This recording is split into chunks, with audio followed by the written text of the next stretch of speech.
Thank you, Mr. Speaker. Good morning. Week after week, we have listened to the Minister of Education. Oh, and my question is to the Premier.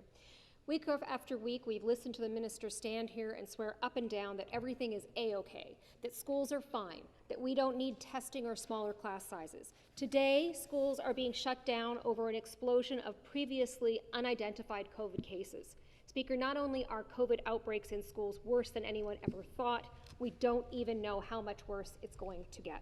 We have asked repeatedly for the government to explain why they ignored expert advice to cap class sizes at 15 to keep our children safe. The government wouldn't provide that information.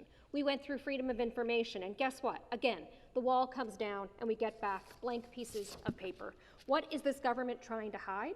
If the government knows it's done the wrong thing, show some leadership and turn this ship around.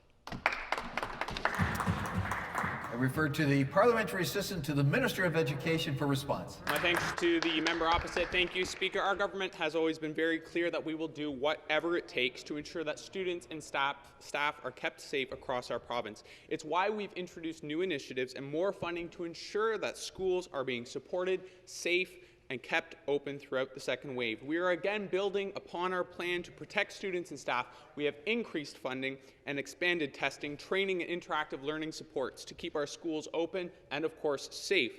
Speaker, let's be clear. Our government has launched voluntary COVID-19 testing for asymptomatic students in regions of the province which currently have a high number of active COVID-19 cases. And expanding this asymptomatic testing will introduce a critical layer of prevention in our schools to ensure that students are kept safe today and into the future.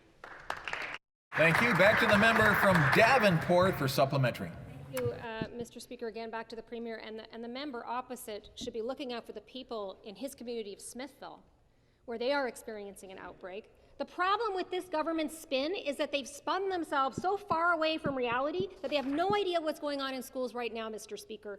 While the government rolls out a Hail Mary effort telling schools to keep the windows open during the winter and hope that keeps COVID away, more children are testing positive, more staff too. Speaker, through you again to the Premier, it's clear that this government has not just lost the plot, they've lost the confidence of all Ontarians. When will the government step up with a real plan that stops prioritizing political consultants and PC insiders and finally puts our children and our families first? Thank you, Mr. Speaker. Thank you.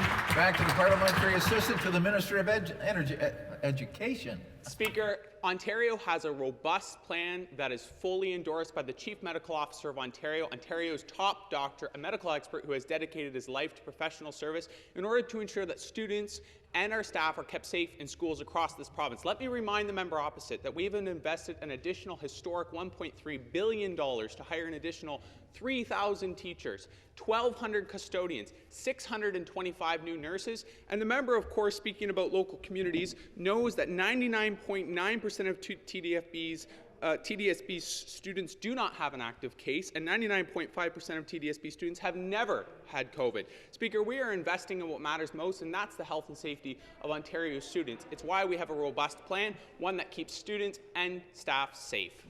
Thank you very much. Next.